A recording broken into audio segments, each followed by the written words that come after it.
नाज़रीन, दड़ो शहर में ईद मिलादुन्नबी सल्लल्लाहु अलैहि वसल्लम के सिलसिले में एक वॾी रैली जो एहतमाम किया वियो।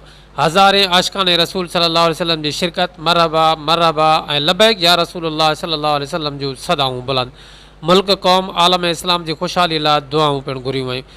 जी नाज़रीन, अवांखे ख़बर जो तफ़सील ॾींदा हलूं त दड़ो में ईद मिलादुन्नबी सल्लल्लाहु अलैहि वसल्लम के मौक़े ते जमायत अहल सुन्नत ऐं अंजुमन नौजवानान ग़ुलामान मुस्तफ़ा तरफ़ां शहर जी मरकज़ी जामे मस्जिद खां सरकारी अस्पताल चौक ताईं शानदार रैली कढी वई, जंहिंमें लाइकपुर, अबड़ाल, मेमणगोट, कांदड़ा, मवाली मोरी, कोट आलमू, हुसैनपुर समेत आसपास का हज़ारे आशिकान रसूल सल्लल्लाहु अलैहि वसल्लम शिरकत कई।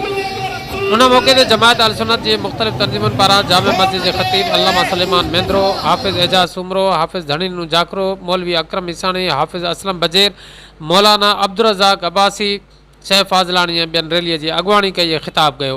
जॾहिं त रैलीअ में शरीक माण्हू मरहबा या मुस्तफ़ा ऐं लबैक या रसूलुल्लाह सल्लल्लाहु अलैहि वसल्लम जा ज़ोरदार नारा हणी ख़ुशीअ जो इज़हार कंदा रहिया।